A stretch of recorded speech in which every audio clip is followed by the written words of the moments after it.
ਸਤਿ ਸ਼੍ਰੀ ਅਕਾਲ। ਤੁਸੀਂ ਜੁੜੇ ਹੋਏ ਹੋ ਪੰਜਾਬੀ ਡੀਐਸਏ ਦੇ ਨਾਲ ਤੇ ਮੈਂ ਹਾਂ ਪ੍ਰਵੀਨ ਸ਼ਰਮਾ ਲੈ ਕੇ ਹਾਜ਼ਰ ਹਾਂ ਪ੍ਰੋਗਰਾਮ ਖਬਰ ਤੇ ਨਜ਼ਰ। ਖਬਰ ਤੇ ਨਜ਼ਰ ਪ੍ਰੋਗਰਾਮ ਦੇ ਵਿੱਚ ਕਈ ਅਹਿਮ ਤੇ ਕਈ ਖਾਸ ਖਬਰਾਂ ਨੂੰ ਲੈ ਕੇ ਚਰਚਾ ਕਰਨ ਦੇ ਲਈ ਜੁੜ ਚੁੱਕੇ ਨੇ ਪੰਜਾਬ ਤੋਂ ਸੀਨੀਅਰ ਪੱਤਰਕਾਰ ਦੀਪਕ ਸ਼ਰਮਾ ਜਨਾਰਥਲ ਜੀ। ਸ਼ਰਮਾ ਜੀ, ਸਤਿ ਸ਼੍ਰੀ ਅਕਾਲ। ਸਵਾਗਤ ਹੈ ਜੀ ਪੰਜਾਬੀ ਡੀਐਸਏ ਤੇ। ਸਤਿ ਸ਼੍ਰੀ ਅਕਾਲ ਪ੍ਰਵੀਨ ਜੀ, ਸਾਰੇ ਦਰਸ਼ਕਾਂ ਨੂੰ ਸਰੋਤਿਆਂ ਨੂੰ ਪਿਆਰ ਭਰੀ ਸਤਿ ਸ਼੍ਰੀ ਅਕਾਲ। ਸਤਿ ਸ਼੍ਰੀ ਅਕਾਲ ਜੀ। ਪ੍ਰੋਗਰਾਮ ਦੇ ਵਿੱਚ ਅੱਗੇ ਵਧਣ ਤੋਂ ਪਹਿਲਾਂ ਧੰਨਵਾਦ ਕਰਦੇ ਚੱਲੀਏ ਸਪਾਂਸਰਸ ਦਾ, ਜਿਹੜੇ ਜ਼ਰੀਆ ਬਣਦੇ ਨੇ ਇਹਨਾਂ ਪ੍ਰੋਗਰਾਮਾਂ ਨੂੰ ਤੁਹਾਡੇ ਤੱਕ ਪਹੁੰਚਾਉਣ ਦੇ ਲਈ। ਖਾਲਸਾ ਇੰਸ਼ੋਰੈਂਸ ਏਜੰਸੀ ਵਾਲੇ, ਜਿਨ੍ਹਾਂ ਤੋਂ ਤੁਸੀਂ ਹਰ ਤਰੀਕੇ ਦੀ ਇੰਸ਼ੋਰੈਂਸ ਲੈ ਸਕਦੇ ਹੋ। ਇੰਸ਼ੋਰੈਂਸ ਬਾਰੇ ਪਤਾ ਕਰਨ ਦੇ ਲਈ ਇਹਨਾਂ ਦਾ ਨੰਬਰ ਹੈ 4082722500। ਇਹ 1992 ਤੋਂ ਲਗਾਤਾਰ ਇੰਸ਼ੋਰੈਂਸ ਬਿਜ਼ਨਸ ਦੇ ਵਿੱਚ ਸ਼ਾਨਦਾਰ ਸੇਵਾਵਾਂ ਦੇ ਰਹੇ ਨੇ ਤੇ ਅਮਰੀਕਾ ਭਰ ਦੇ ਵਿੱਚ ਇੰਸ਼ੋਰੈਂਸ ਕਰਦੇ ਨੇ। ਓਬਾਮਾ ਕੇਅਰ, ਮੈਡੀਕੇਅਰ ਜਾਂ ਫਿਰ ਕਵਰਡ ਕੈਲੀਫੋਰਨੀਆ ਬਾਬਤ ਪਾਲਿਸੀ ਕਰਵਾਉਣ ਦੇ ਲਈ, ਸਲਾਹ ਲੈਣ ਦੇ ਲਈ ਅੱਜ ਹੀ ਕਾਲ ਕਰੋ 4082722500 ਤੇ। ਟਰਕੀਆਨਾ ਇਮੀਗ੍ਰੇਸ਼ਨ ਲਾ ਫਰਮ ਵਾਲੇ ਜੇ ਟਰਕੀਆਨਾ, ਟੋਰੀ ਟਰਕੀਆਨਾ ਦੇ ਨਾਲ ਤੁਸੀਂ ਯੂਐਸ ਇਮੀਗ੍ਰੇਸ਼ਨ ਬਾਬਤ ਕੋਈ ਵੀ ਸਲਾਹ ਕਰਨੀ ਹੈ, ਕੋਈ ਵੀ ਸਵਾਲ ਪੁੱਛਣਾ ਤੇ ਇਹਨਾਂ ਦਾ ਨੰਬਰ ਹੈ 4159090503। ਗੁਰਬਚਨ ਸਿੰਘ ਨਾਗਰਾ ਸੈਕਰਾਮੈਂਟੋ, ਗੁਰਦੀਪ ਸਿੰਘ ਸੋਹਲ ਕਲੋਵਿਸ, ਮਨਦੀਪ ਸਿੰਘ, ਸੰਦੀਪ ਕੌਰ ਸੈਨ ਹੋਜ਼ੇ, ਅਮਰੀਕ ਸਿੰਘ ਅਟਵਾਲ, ਜਰਨੈਲ ਸਿੰਘ ਯੂਬਾ ਸਿਟੀ, ਗੁਰਨਾਮ ਸਿੰਘ ਐਂਟੀਲੋਪ ਤੇ ਜਰਨੈਲ ਸਿੰਘ ਸਿਆਟਲ ਤੋਂ। ਇਹਨਾਂ ਸਾਰੇ ਹੀ ਸਪਾਂਸਰਸ ਦਾ ਬਹੁਤ ਬਹੁਤ ਧੰਨਵਾਦ। ਤੇ ਜੇਕਰ ਤੁਸੀਂ ਵੀ ਪੰਜਾਬੀ ਡੀਐਸਏ ਦੇ ਇਹਨਾਂ ਪ੍ਰੋਗਰਾਮਾਂ ਨੂੰ ਸਪਾਂਸਰ ਕਰਨਾ ਚਾਹੁੰਦੇ ਹੋ ਤਾਂ ਸਟੂਡੀਓ ਦਾ ਨੰਬਰ ਹੈ 408272525200।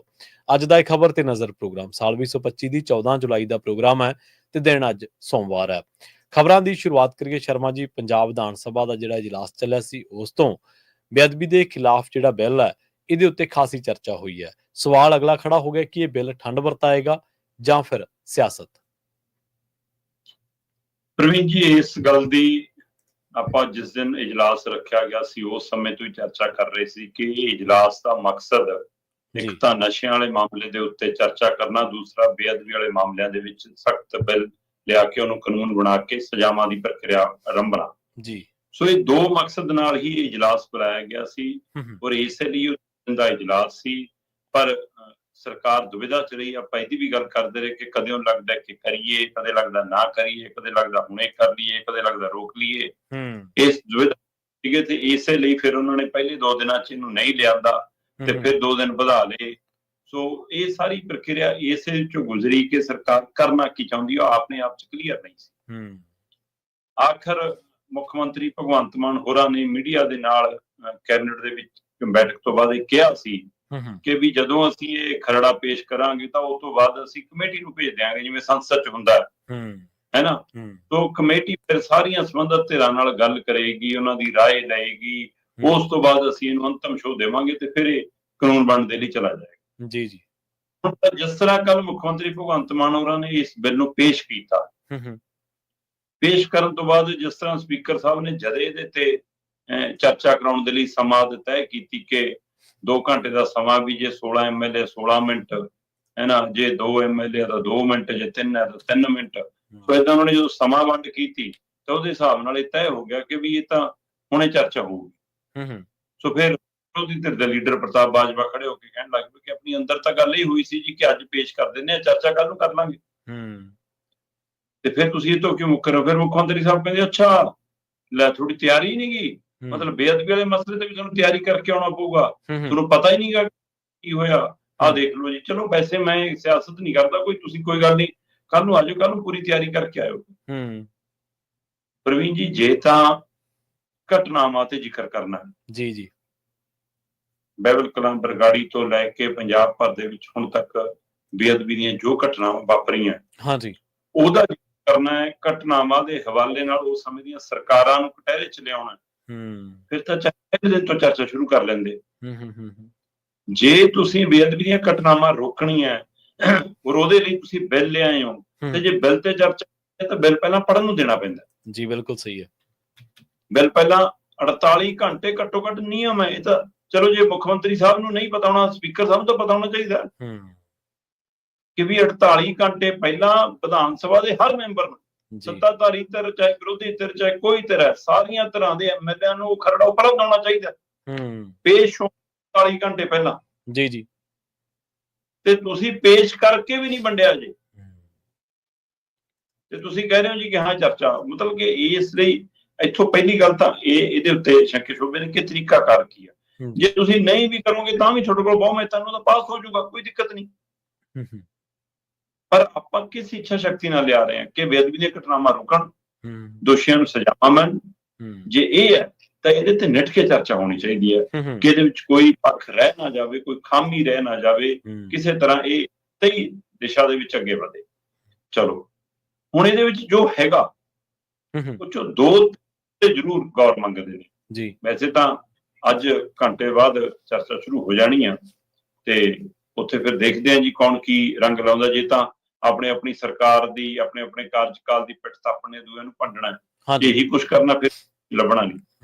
ਜੇ ਤੁਸੀਂ ਖਰੜੇ ਨੂੰ ਧਿਆਨ ਚ ਰੱਖ ਕੇ ਤੁਸੀਂ ਚਰਚਾ ਕਰਨੀ ਆ, ਫਿਰ ਉਹਦੇ ਚ ਗੌਰ ਕਰਨੀਆਂ ਦੋ ਤਿੰਨ ਗੱਲਾਂ ਨੇ। ਪਹਿਲੀ ਗੱਲ ਤਾਂ ਇਹ ਕਿ ਸਭ ਤੋਂ ਅਹਿਮ ਇਹਦੇ ਵਿੱਚ ਹੁਣ 4 ਧਰਮਾਂ ਨੂੰ ਰੱਖਿਆ ਗਿਆ। ਠੀਕ ਹੈ ਜੀ। ਉਹਦੇ ਵਿੱਚ ਸਿੱਖ ਧਰਮ ਹੈ ਨਾ, ਉਹਦੇ ਵਿੱਚ ਮੁਸਲਿਮ ਧਰਮ ਹੈ, ਹਿੰਦੂ ਧਰਮ ਹੈ, ਈਸਾਈ ਧਰਮ। ਸੋ ਜੇ ਇਸ ਤਰੀਕਾ ਕਰਦਾ ਫਿਰ ਉਹ ਕਹਿੰਦੇ ਕਿ ਵੀ ਬਾਕੀ ਧਰਮਾਂ ਨੂੰ ਕਿਵੇਂ ਬਾਹਰ ਰੱਖ ਲਿਆ, ਹੈ ਨਾ। ਕੁਝ ਤਾਂ ਵੀ ਚਲੋ ਆਪਾਂ ਕਹੀਏ ਕਿ ਪੰਜਾਬ ਦੇ ਹਵਾਲੇ ਨਾਲ ਜ਼ਿਆਦਾਤਰ ਇਹ ਧਰਮ ਇੱਥੇ ਸਭ ਤੋਂ ਮੁੱਢਲੀ ਕਤਾਰ 'ਚ ਨੇ ਜਾਂ ਵੱਡੀ ਗਿਣਤੀ 'ਚ ਨੇ, ਇਸ ਲਈ ਉਹਨਾਂ ਨੂੰ ਧਿਆਨ 'ਚ ਰੱਖ ਕੇ ਫੈਸਲਾ ਕੀਤਾ ਕਿ ਹੁਣ ਇਹਦੇ ਵਿੱਚ ਉਹ ਕਹਿੰਦੇ ਕਿ ਸ਼੍ਰੀ ਗੁਰੂ ਗ੍ਰੰਥ ਸਾਹਿਬ, ਭਗਵਤ ਗੀਤਾ, ਕੁਰਾਨ, ਬਾਈਬਲ, ਹੈ ਨਾ, ਤੇ ਵੱਖੋ-ਵੱਖ ਧਰਮਾਂ ਦੀਆਂ ਸੰਪਰਦਾਵਾਂ ਦਾ ਸੰਬੰਧਿਤ ਜਿਹੜੇ ਮਾਨਤਾ ਪ੍ਰਾਪਤ ਉਹਨਾਂ ਦੀਆਂ ਪੋਥੀਆਂ ਗ੍ਰੰਥ ਨੇ ਉਹਨਾਂ ਨੂੰ। ਠੀਕ ਹੈ। ਤੇ 33 ਕਰੋੜ ਦੇਵੀ ਦੇਵਤੇ ਆ ਜੀ ਸਾਡੇ ਤਾਂ ਤੇ ਉਹਨੇ ਹੀ ਵੇਦ, ਪੁਰਾਣ, ਗ੍ਰੰਥ ਸਾਰਾ ਕੁਛ ਹੈ। ਫਿਰ ਇਹਦਾ ਮਤਲਬ ਕਿਹੜਾ ਤੈਅ ਕਰਾਂਗੇ ਇਹਦੇ ਵਿੱਚ ਆਉਂਦਾ, ਕਿਹੜਾ ਨਹੀਂ ਤੈਅ ਕਰਾਂਗੇ। ਫਿਰ ਇੱਕ ਨੁਕਤਾ ਹੋਰ ਬੜਾ ਕਮਾਲ ਦਾ ਸਾਹਮਣੇ ਆ ਰਿਹਾ ਸੀ, ਸਰਦਾਰ ਹਮੀਰ ਸਿੰਘ ਹੋਰਾਂ ਦੀ ਟਿੱਪਣੀ ਸੀ। ਉਹ ਕਹਿੰਦੇ ਵੀ ਸਭ ਧਰਮਾਂ ਦੇ ਗ੍ਰੰਥ ਆਪਣੇ ਸਨਮਾਨਿਤ ਗ੍ਰੰਥ ਨੇ। ਸਹੀ ਗੱਲ, ਬਿਲਕੁਲ। ਉਹਨਾਂ ਦੇ ਬਹੁਤ ਮਤਲਬ ਉਹ ਪ੍ਰਮੁੱਖ ਗ੍ਰੰਥ ਨੇ, ਪਰ ਦੁਨੀਆ ਭਰ ਦੇ ਵਿੱਚ ਇੱਕੋ ਇੱਕ ਸਿੱਖ ਧਰਮ ਹੈ ਜਿਹਦੇ ਵਿੱਚ ਜੀਵੰਤ ਗੁਰੂ ਵਜੋਂ ਸ਼੍ਰੀ ਗੁਰੂ ਗ੍ਰੰਥ ਸਾਹਿਬ ਨੂੰ ਮਾਨਤਾ ਦਿੱਤੀ। ਬਿਲਕੁਲ ਸਹੀ। ਤੇ ਆਪਾਂ ਉਹਨਾਂ ਨੂੰ ਬਾਕੀਆਂ ਦੇ ਬਰਾਬਰ ਰੱਖ ਰਹੇ ਹਾਂ। ਫਿਰ ਇਸ ਨੁਕਤੇ ਤੇ ਵੀ ਕਹਿੰਦੇ ਕੱਲ ਨੂੰ ਕੋਈ ਪੰਥਕ ਮਸਲਾ ਵੀ ਖੜਾ ਹੋ ਸਕਦਾ, ਇਹ ਸਵਾਲ ਖੜਾ। ਫਿਰ ਇਹ ਤੋਂ ਗਾਂਹ ਵਧੀਆ ਜੀ ਆਪਾਂ ਹੁਣ ਇਸ ਪ੍ਰਕਿਰਿਆ ਦੇ ਵਿੱਚ ਜਦੋਂ ਅਸੀਂ ਇਹ ਕਹਿ ਲਿਆ ਕਿ ਵੱਖੋ-ਵੱਖ ਸੰਪਰਦਾਵਾਂ, ਵੱਖੋ-ਵੱਖ ਹੋਰ ਮਤਲਬ ਕਿ ਜਿਹੜੀਆਂ ਧਾਰਮਿਕ ਇਸੇ ਧਰਮਾਂ ਦੇ ਅੰਦਰ ਜਿਹੜੀਆਂ ਸੰਸਥਾਵਾਂ ਕੰਮ ਕਰਦੀਆਂ ਉਹਨਾਂ ਵੱਲੋਂ ਜਿਹੜੀਆਂ ਪੋਥੀਆਂ ਨੂੰ, ਹੈ ਨਾ, ਉਹਨਾਂ ਨੂੰ ਮਾਨਤਾ ਉਹ ਵੀ। ਤੇ ਫਿਰ ਇਹਦੇ ਵਿੱਚ ਕੱਲ ਵਾਰੀ ਕੇ ਵੀ ਕੱਲ ਨੂੰ ਭਨਿਆਰ ਵਾਲੇ ਦੇ ਉਪਾਸਕ ਕਹਿਣਗੇ ਜੀ ਸਾਡਾ ਵੀ ਗ੍ਰੰਥ ਬਣਾਇਆ ਵਾ ਬਾਬੇ ਨੇ, ਇਹਦੀ ਬੇਅਦਬੀ ਹੋਊਗੀ, ਇਹ ਸਜ਼ਾ ਵੀ ਉਵੇਂ ਹੀ ਹੋਊਗੀ ਜੀ। ਉਹ ਵੀ ਇਸ ਲਾਈਨ 'ਚ ਰੱਖਣਾ। ਕੱਲ ਨੂੰ ਆ ਡੇਰਾ ਸਿਰਸੇ ਵਾਲਾ ਕਹਿੰਦਾ ਕਰੂਗਾ ਕਿ ਹਾਂ ਸਾਡਾ ਵੀ ਆ ਗ੍ਰੰਥ ਜੀ, ਇਹਨੂੰ ਉਹੀ ਮਾਨਤਾ ਜਿਹੜੇ ਬਾਬੇ ਨੇ ਗੀਤ ਗਾਏ ਨੇ, ਇਹਦੀ ਕਿਤਾਬ ਹੈ ਜੀ, ਫਿਰ ਕੀ ਕਰੋਗੇ।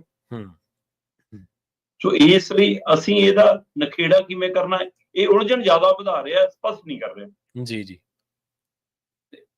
ਇੱਕ ਪਾਸੇ ਇਹ ਖੜਾ ਕਿ ਹਰ ਧਰਮ ਦੇ ਅੰਦਰ, ਬਾਕੀ ਸਿੱਖ ਧਰਮ ਦੇ ਵਿੱਚ ਗੁਰੂ ਗ੍ਰੰਥ ਸਾਹਿਬ ਹੈ, ਬਾਈਬਲ ਜਾਂ ਕੁਰਾਨ ਨੇ, ਪਰ ਹਿੰਦੂ ਧਰਮ ਦੇ ਵਰਣ ਤਾਂ ਬਹੁਤ ਜ਼ਿਆਦਾ ਨੇ। ਫਿਰ ਉੱਥੇ ਤਾਂ ਚਰੀਤੇ ਨੇ, ਛੇ ਪ੍ਰਾਣ ਹੈ ਨਾ ਸਾਰਾ, ਫਿਰ ਉੱਥੇ ਕਿਵੇਂ ਕਰਾਂਗੇ ਆਪਾਂ। ਮਤਲਬ ਇਹ ਸਾਰੀ ਪ੍ਰਕਿਰਿਆ ਦੇ ਨਾਲ ਫਿਰ ਜਿਹੜਾ ਅਹਿਮ ਨੁਕਤਾ ਹੈ ਉਹ ਨੁਕਤਾ ਹੈ ਸਜ਼ਾ ਨੂੰ ਲੈ ਕੇ। ਇਸ ਜਿਹੜਾ ਬਿੱਲ ਖਰੜਾ ਪੇਸ਼ ਕੀਤਾ ਹੈ ਇਹਦੇ ਵਿੱਚ ਉਮਰ ਕੈਦ ਤੱਕ ਦੀ ਸਜ਼ਾ ਦੀ ਪ੍ਰੋਵੀਜ਼ਨ ਜੀ, ਘੱਟੋ ਘੱਟ 10 ਸਾਲੀ, ਵੱਧ ਤੋਂ ਵੱਧ ਉਮਰ ਕੈਦ। ਠੀਕ ਹੈ। ਘੱਟੋ ਘੱਟ 5 ਲੱਖ, ਵੱਧ ਤੋਂ ਵੱਧ 10 ਲੱਖ ਤੱਕ ਦਾ ਜੁਰਮਾਨਾ। ਤੇ ਜਿਹੜੇ ਇਹਦੇ ਵਿੱਚ ਨਾਲ ਸਾਜ਼ਿਸ਼ ਘੜਾ ਹੋਣਗੇ, ਕੋਈ ਉਹਨੂੰ ਸਹਿਯੋਗ ਕਰਦਾ ਹੈ, ਕੋਈ ਉਹਨੂੰ ਉਕਸਾਉਂਦਾ ਹੈ, ਕੋਈ ਉਹਨੂੰ ਲਿਆ ਕੇ ਛੱਡ ਕੇ ਲੈ ਕੇ ਜਾਂਦਾ ਹੈ, ਕੋਈ ਉਹਦੇ ਪਿੱਛੋਂ ਉਹਨੂੰ ਪੈਸੇ ਦੀ ਕਿਸ ਤਰ੍ਹਾਂ ਸਪੋਰਟ ਕਰਦਾ, ਜਿਹੜੇ ਅਜਿਹੀਆਂ ਕਰਤੂਤਾਂ ਕਰਦੇ ਨੇ ਧਾਰਮਿਕ ਗ੍ਰੰਥਾਂ, ਮਤਲਬ ਮੰਨ ਲਈਏ ਆਪਾਂ ਕਿ ਧਾਰਮਿਕ ਸਥਾਨਾਂ ਦੀ ਬੇਅਦਬੀ ਲਈ, ਫਿਰ ਉਹ ਜਿਹੜੇ ਸ਼ਾਸਕ ਘੜੇ ਨੇ ਉਹਨਾਂ ਲਈ ਵੀ 3 ਤੋਂ 5 ਸਾਲ ਦੀ ਸਜ਼ਾ। ਠੀਕ ਹੈ। ਤੇ ਉਹਨਾਂ ਲਈ ਵੀ 3 ਤੋਂ 5 ਲੱਖ ਤੱਕ ਦਾ ਜੁਰਮਾਨਾ। ਸੋ ਇਹ ਪ੍ਰਕਿਰਿਆ ਉਹਨਾਂ ਲਈ ਵੀ ਹੈਗੀ। ਹੁਣ ਸਵਾਲ ਇੱਥੋਂ ਪੈਦਾ ਇਹ ਹੋਇਆ ਕਿ ਵੀ ਠੀਕ ਹੈ, ਕੀ ਮਕਸਦ ਸਾਡਾ ਸਜ਼ਾ ਵਧਾਉਣਾ ਹੀ ਸੀ। ਜੇ ਸਜ਼ਾ ਵਧਾਉਣਾ ਮਕਸਦ ਸੀ, ਇਹ ਗਰੰਟੀ ਕੌਣ ਕਰੂਗਾ ਕਿ ਇਹ ਸਜ਼ਾ ਵਧਾਉਣ ਤੋਂ ਬਾਅਦ ਬੇਅਦਬੀ ਦੀਆਂ ਘਟਨਾਵਾਂ ਰੁਕ ਜਾਣਗੀਆਂ। ਸਵਾਲ ਤਾਂ ਇਹ ਖੜਾ ਕਿ ਪਿਛਲੀਆਂ ਸਰਕਾਰਾਂ ਦੇ ਸਮੇਂ ਜਿਹੜੀਆਂ ਬੇਅਦਬੀਆਂ ਹੋਈਆਂ, ਮੌਜੂਦਾ ਸਰਕਾਰ ਕੀ ਉਹਨਾਂ ਚੋਂ ਕਿਸੇ ਨੂੰ ਸਜ਼ਾ ਦਵਾ ਪਾਈ। ਧਾਰਾ 298, 299 ਦੇ ਤਹਿਤ 3 ਸਾਲ ਦੀ ਸਜ਼ਾ। ਕੀ ਹੁਣ ਤੱਕ ਕਿਸੇ ਸਰਕਾਰ ਦੇ ਕਾਰਜਕਾਲ 'ਚ ਬੇਅਦਬੀ ਦੇ ਮਾਮਲੇ 'ਚ ਕਿਸੇ ਨੂੰ 3 ਸਾਲ ਦੀ ਸਜ਼ਾ ਮਿਲੀ? ਸਹੀ। ਜੇ 3 ਸਾਲ ਦੀ ਨਹੀਂ ਮਿਲੀ, ਫਿਰ ਤੁਸੀਂ ਕਿਵੇਂ ਦਮ ਭਰੋਗੇ ਕਿ ਸਾਡੇ ਵਾਲੀ 10 ਸਾਲੀ ਮਿਲ ਜੂ, 20 ਸਾਲੀ ਮਿਲ ਜੂ, ਉਮਰ ਕੈਦ ਮਿਲ ਜੂ। ਫਿਰ ਤਾਂ ਚਾਹੇ ਫਾਹੇ ਦੀ ਸਜ਼ਾ ਲਾ ਲਓ, ਜੇ ਦੇਣੀ ਹੋ ਨਹੀਂ ਕਿਸੇ ਨੂੰ, ਜੇ ਦਵਾਈ ਨਹੀਂ ਪਾਉਣੀ, ਜੇ ਸਾਬਤ ਨਹੀਂ ਕਰ ਪਾਉਣਾ। ਤੇ ਇਸੇ ਤਰੀਕਾਕਾਰ ਦੇ ਵਿੱਚ ਜਦੋਂ ਪ੍ਰਕਾਸ਼ ਸਿੰਘ ਬਾਦਲ ਮੁੱਖ ਮੰਤਰੀ ਸੀ, ਹਾਂਜੀ ਉਹ ਲਿਆਏ ਸੀ ਬਿੱਲ। ਉਹ ਉਹਨਾਂ ਨੇ ਇਕੱਲੇ ਸ਼੍ਰੀ ਗੁਰੂ ਗ੍ਰੰਥ ਸਾਹਿਬ ਨੂੰ ਕੇਂਦਰ 'ਚ ਰੱਖ ਕੇ ਕਿ ਘਟਨਾਵਾਂ ਪੰਜਾਬ 'ਚ ਵੱਧ ਵਾਪਰ ਰਹੀਆਂ ਸੀ, ਉਹਨਾਂ ਨੇ ਉਹਨੂੰ ਕੇਂਦਰ 'ਚ ਰੱਖ ਕੇ ਬਿੱਲ ਲਿਆਂਦਾ। ਇਸੇ ਤਰ੍ਹਾਂ ਫਿਰ ਕੈਪਟਨ ਅਮਰਿੰਦਰ ਸਿੰਘ ਨੇ ਬਾਕੀ ਧਾਰਮਿਕ ਗ੍ਰੰਥ ਵੀ ਸ਼ਾਮਲ ਕਰਕੇ ਉਹਨਾਂ ਨੇ ਬਿੱਲ ਲਿਆਂਦਾ। ਤੇ ਹੁਣ ਉਸੇ ਤਰ੍ਹਾਂ ਮੁੱਖ ਮੰਤਰੀ ਭਗਵੰਤ ਮਾਨ ਹੋਰਾਂ ਦੀ ਸਰਕਾਰ ਲਈ ਜੇ ਉਹ ਦੋਏ ਬਿੱਲ ਕਾਨੂੰਨ ਬਣ ਕੇ ਨਹੀਂ ਰਾਸ਼ਟਰਪਤੀ ਦੇ ਘਰੋਂ ਪਰਤੇ ਤੇ ਫਿਰ ਇਹਦੀ ਕੀ ਹੈ ਜੀ, ਕੀ ਵਰਤੂਗਾ? ਸੋ ਇਸ ਲਈ ਕੀ ਸਿਰਫ ਤੇ ਸਿਰਫ ਆਵਾਮ ਨੂੰ ਇਹ ਦੱਸਣ ਲਈ ਕਿ ਕਿਉਂਕਿ ਸਭ ਨੂੰ ਪਤਾ ਹੈ, ਸਾਰੀਆਂ ਰਾਜਨੀਤਿਕ ਧਿਰਾਂ ਨੂੰ ਪਤਾ ਹੈ ਕਿ ਜਦੋਂ ਧਰਮ ਦਾ ਮਸਲਾ ਆਉਂਦਾ ਹੈ ਤਾਂ ਅਸੀਂ ਆਪਣੀਆਂ ਮੁਸ਼ਕਲਾਂ, ਆਪਣੀਆਂ ਦੁਸ਼ਵਾਰੀਆਂ, ਆਪਣੇ ਹੋਰ ਸਾਰੇ ਪਹਿਲੂ ਪਿੱਛਾ ਛੱਡ ਦਿੰਦੇ ਹਾਂ ਤੇ ਭਾਵਨਾਤਮਕ ਤੌਰ ਤੇ ਅਸੀਂ ਬਾਹਰ ਨਿਕਲ ਆਉਂਦੇ।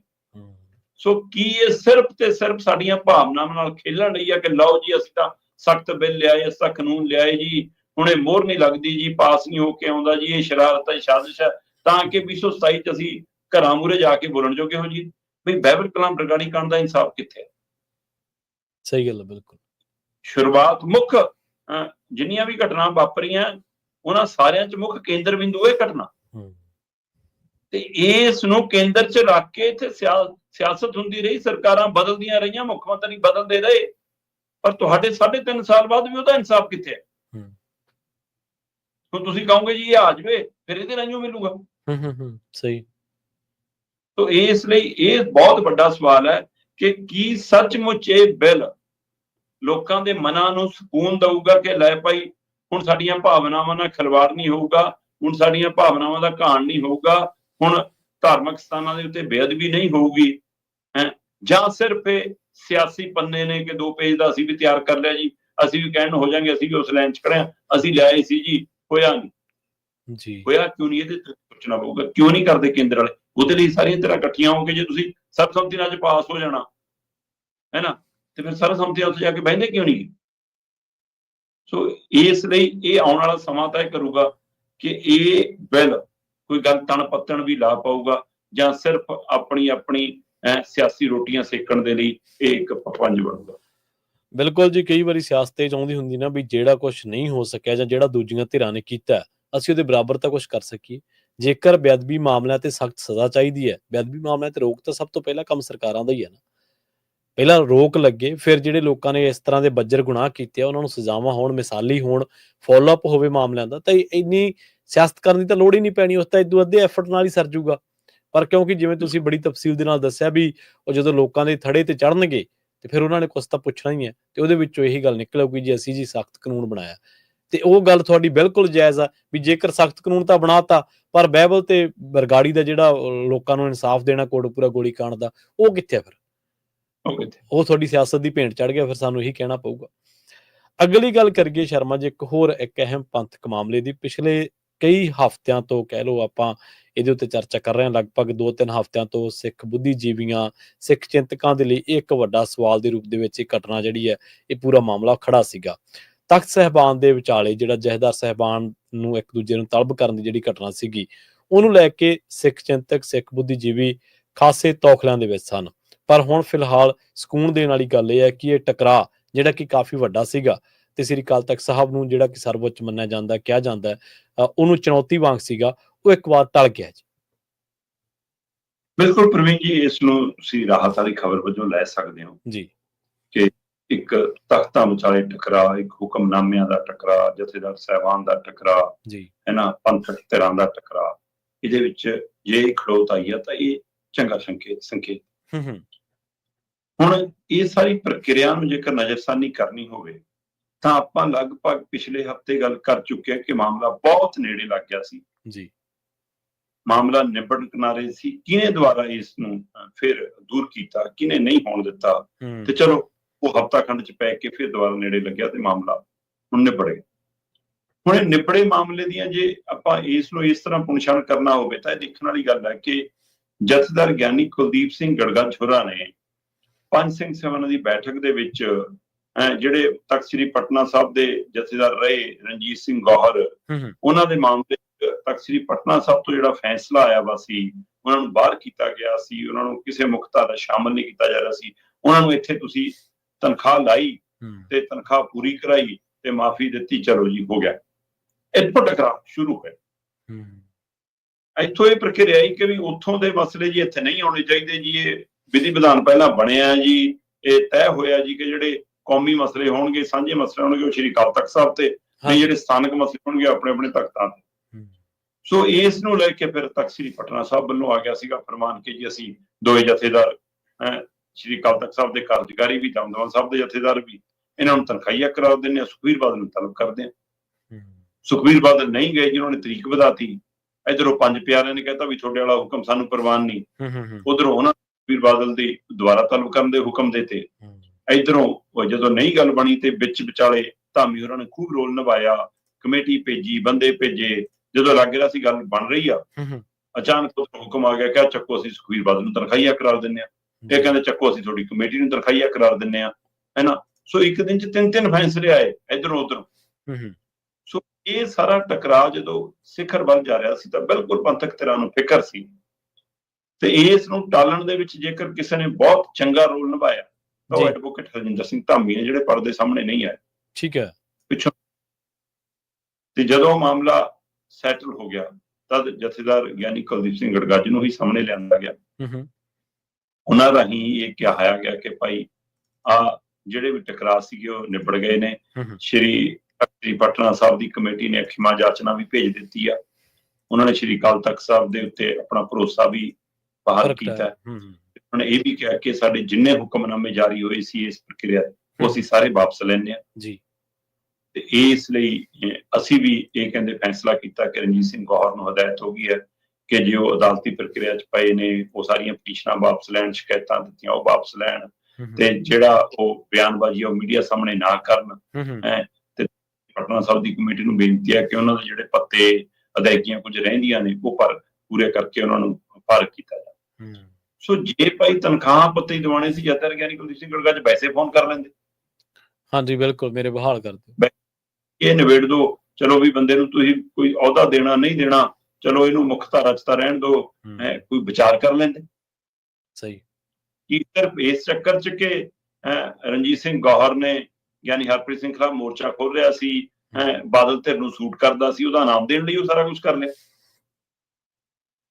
ਤੇ ਇਹਦਾ ਮਤਲਬ ਜਿਹੜੇ ਹਾਈਕਮਾਂਡ ਕਲਚਰ ਦੀ ਗੱਲ ਅਸੀਂ ਪਾਰਟੀਆਂ ਚ ਕਰਦੇ ਹਾਂ ਕਿ ਕਾਂਗਰਸ ਨੂੰ ਰਾਹੁਲ ਚਲਾਉਂਦੇ ਨੇ, 9 ਨੂੰ ਪ੍ਰਧਾਨ ਖੜ ਗਏ ਆ, ਹੈ ਨਾ। ਇੱਥੇ ਵੀ ਕਹਿਣ ਨੂੰ ਪਾਰਟੀ ਦਾ ਪ੍ਰਧਾਨ ਅਮਨ ਅਰੋੜਾ ਤੇ ਪੰਜਾਬ ਦੇ ਵਿੱਚ ਮੁੱਖ ਮੰਤਰੀ ਭਗਵੰਤ ਮਾਨ ਪਰ ਚਲਾਉਂਦਾ ਕੇਜਰੀਵਾਲ ਸ਼ੁਧੀਆ ਹੀ ਆ।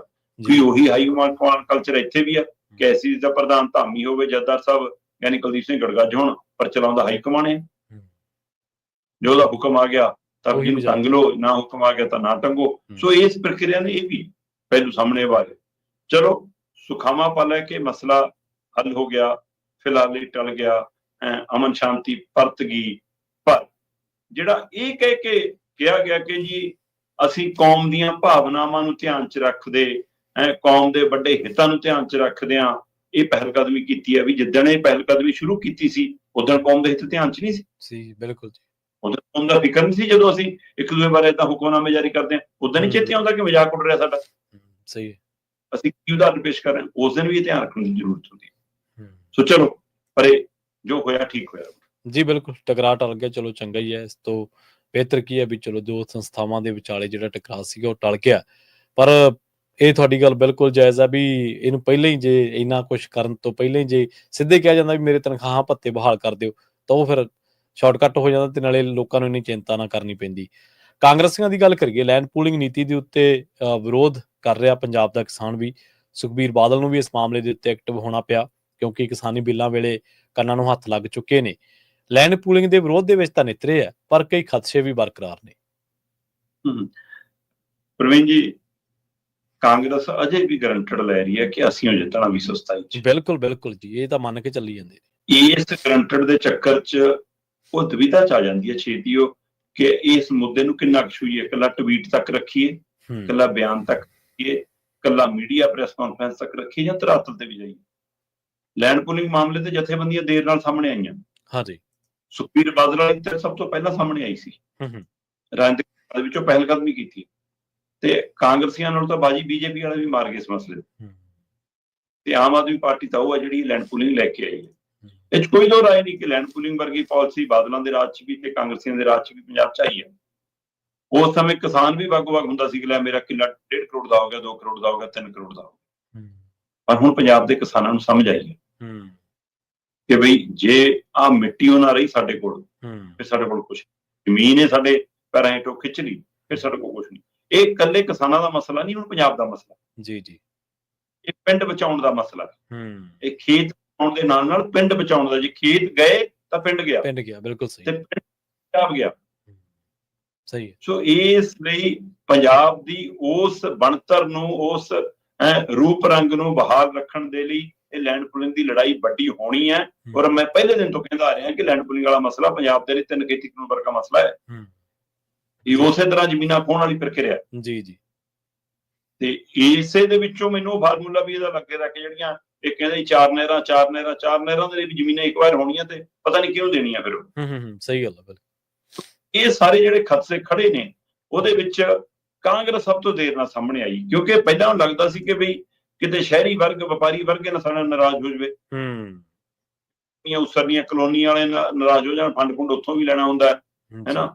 ਪਰ ਜਦੋਂ ਨਾ ਲੱਗਿਆ ਕਿ ਕੰਟਰੋਲ ਤਾਂ ਸਾਰਾ ਦਿੱਲੀ ਵਾਲਿਆਂ ਨੂੰ, ਬਾਹਰਲਿਆਂ ਨੇ ਇੱਥੇ ਕੰਮ ਕਰਨਾ ਹੈ, ਪੰਜਾਬ ਵਾਲੇ ਤਾਂ ਵਿਚਾਰੇ ਦੋਵੇਂ ਪਾਸੇ ਪੈਸੇ ਹੀ ਖਰਚਣਗੇ, ਜ਼ਮੀਨ ਵਾਲਿਆਂ ਦਾ ਵੀ ਨਾਲ ਵੀ ਠੱਗੀ ਵੱਜਣੀ ਆ, ਤੇ ਜਿਨ੍ਹਾਂ ਨੇ ਬਾਅਦ ਚੋਂ ਫਲੈਟ ਮਕਾਨ ਲੈਣੇ ਉਹਨਾਂ ਨੂੰ ਵੀ ਕਈ ਗੁਣਾ ਮਹਿੰਗੇ ਮਿਲਣੇ ਆ। ਤੇ ਫਿਰ ਇਹਨਾਂ ਨੂੰ ਲੱਗਾ ਕਿ ਨਹੀਂ, ਇਸ ਮੁੱਦੇ ਸਾਨੂੰ ਵੀ ਉਤਰਨਾ ਚਾਹੀਦਾ। ਸੋ ਆਖਰ ਕੱਲ ਰਾਜਾ ਵੜਿੰਗ ਜੀ ਟਰੈਕਟਰ ਚਲਾ ਕੇ ਫਿਰ ਲੁਧਿਆਣੇ ਧਰਨਾ ਲਾਉਣ ਚਲੇ ਗਏ ਜੀ। ਚਲੋ ਚੰਗੀ ਗੱਲ ਆ ਕਿ 2-4 ਘੰਟੇ ਤੁਸੀਂ ਪਸੀਨਾ ਬਹਾਇਆ, ਇਕੱਠ ਕੋ ਵੀ ਠੀਕ ਠਾਕ ਸੀ, ਪਰ ਲੋਕ ਲੱਭ ਰਹੇ ਸੀ ਭਾਰਤ ਭੂਸ਼ਣ ਆਸ਼ੂ ਕਿੱਥੇ ਆ, ਪ੍ਰਗਟ ਸਿੰਘ ਕਿੱਥੇ ਆ, ਇਹਨਾਂ ਚਰਨਜੀਤ ਚੰਨੀ ਕਿੱਥੇ, ਉਹ ਨਹੀਂ ਆਏ।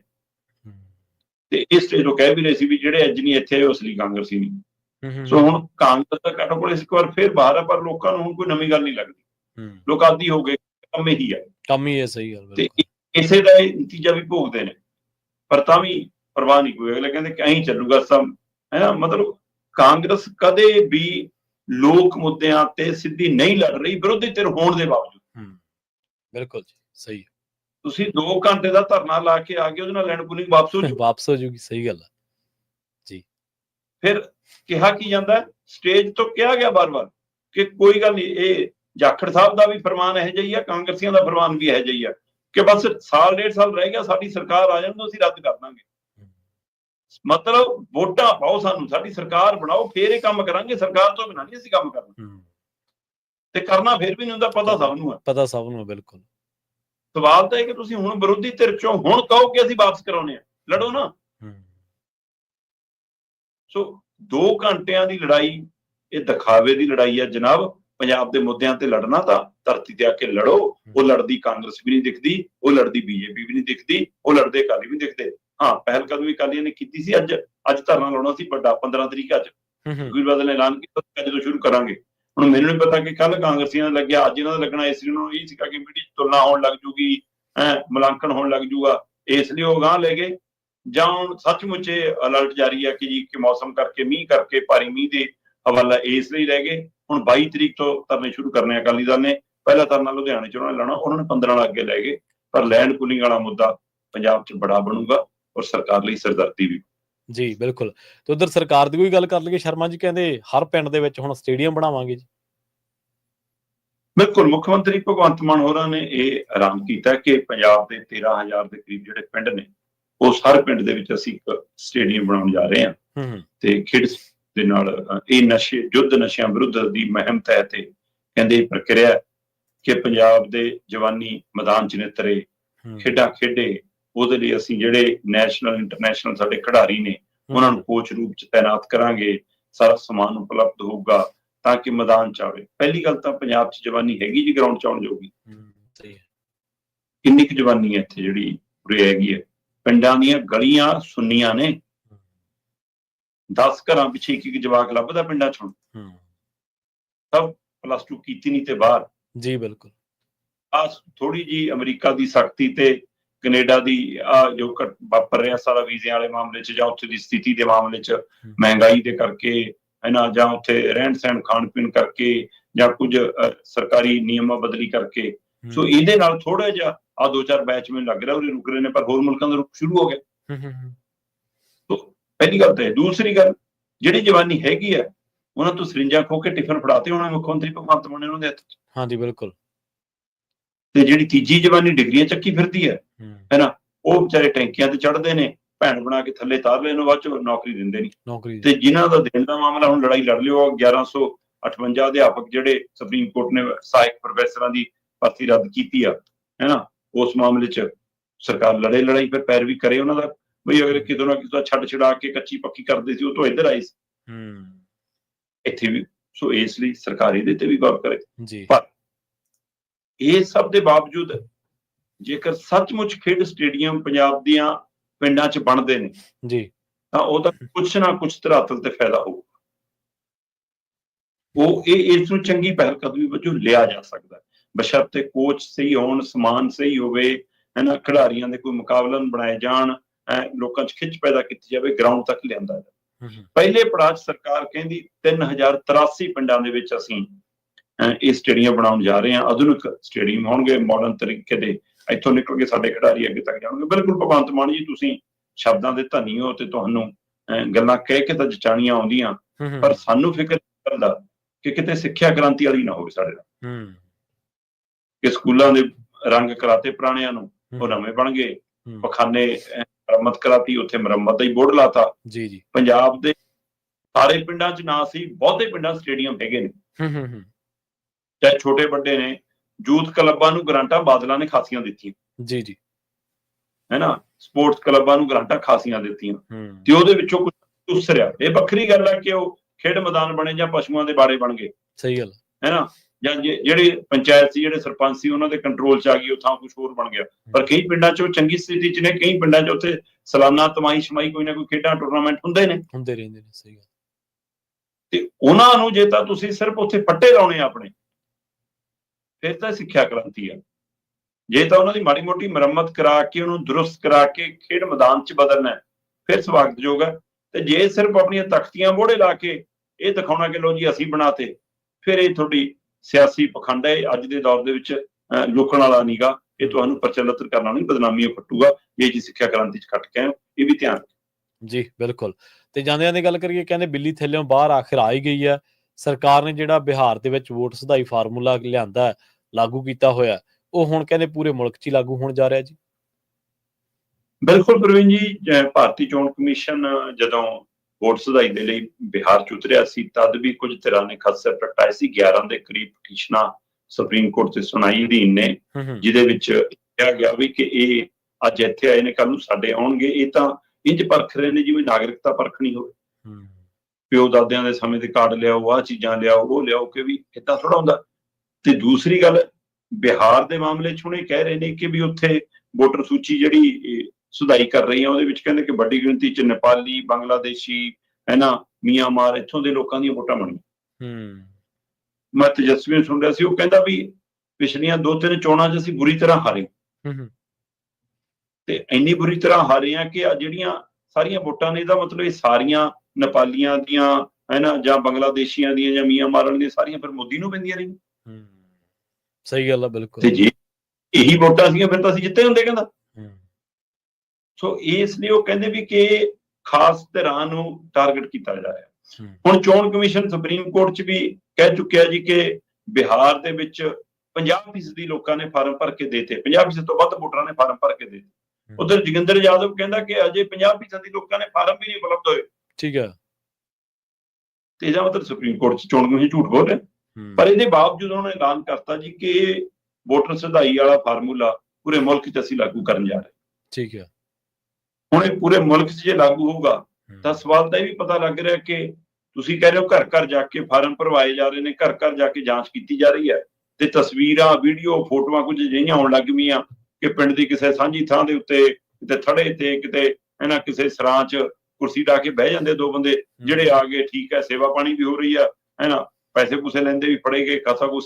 ਸੋ ਉਹ ਸਾਰੀ ਪ੍ਰਕਿਰਿਆ ਵੀ ਸਾਹਮਣੇ ਆਉਣ ਲੱਗ ਪਈਆਂ। ਇਹ ਸਭ ਦੇ ਦਰਮਿਆਨ ਇੱਕ ਪਹਿਲੂ ਹੋਰ ਉੱਭਰਿਆ ਕਿ 11 ਦਸਤਾਵੇਜ਼ ਤੈਅ ਕੀਤੇ ਇਹਨਾਂ ਨੇ। ਠੀਕ ਹੈ। ਇਸ ਫਾਰਮੂਲੇ ਦੇ ਲਈ ਵੋਟ ਸੁਧਾਈ ਦੇ ਨਾਲ ਉਹ 11 ਦਸਤਾਵੇਜ਼ਾਂ ਚੋਂ 2 ਦਸਤਾਵੇਜ਼ ਤਾਂ ਅਜਿਹੇ ਨੇ ਜਿਹਦੇ ਵਿੱਚ ਮਤਲਬ ਜਿਹੜੇ ਬਿਹਾਰ 'ਚ ਹੈ ਹੀ ਨਹੀਂ ਲਾਗੂ ਹੋਏ। ਜੀ ਜੀ। ਕਿੱਥੋਂ ਲਿਆਊਗਾ ਜੀ ਬੰਦਾ ਜਿਹੜੇ ਉੱਥੇ ਹੈ ਹੀ ਨਹੀਂ ਗਏ।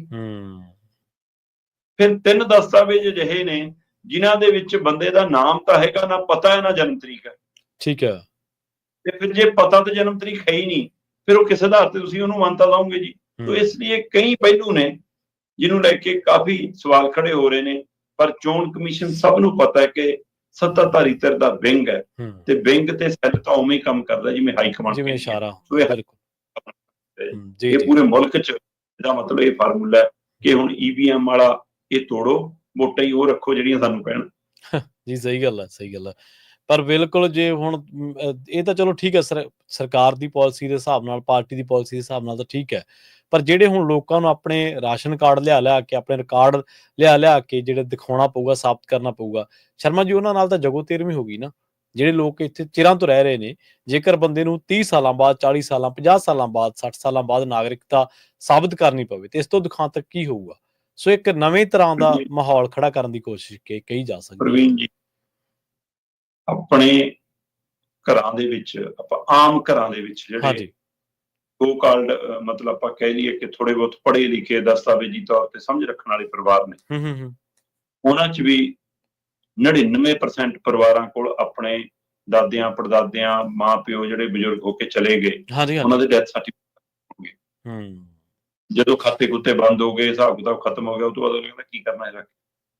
ਬਿਲਕੁਲ ਸਹੀ। ਤੇ ਅੱਜ ਤੁਸੀਂ ਮਾਂ ਪਿਓ ਦੇ ਜਨਮ ਸਰਟੀਫਿਕੇਟ ਵੀ ਦਿਖਾਓ, ਆਪਾਂ ਡੈਥ ਸਰਟੀਫਿਕੇਟ ਦੀ ਗੱਲ ਕਰ ਰਹੇ ਹਾਂ। ਉਹਨਾਂ ਕੋਲ ਤੁਸੀਂ ਸਹੀ ਗੱਲ, ਤੇ ਜਿਨ੍ਹਾਂ ਮਾਂ ਪਿਓ ਜੰਮੇ ਹੀ, ਜਾਂ ਦਾਦੇ ਪੜਦਾਦੇ ਦਾਦੀਆਂ ਜੰਮੇ ਹੀ ਮਤਲਬ ਲਾਹੌਰ 'ਚ, ਰਾਵਲਪਿੰਡੀ 'ਚ ਨੇ, ਉਹ ਕਿੱਥੋਂ ਲਿਆਉਣਗੇ? ਸਹੀ ਗੱਲ।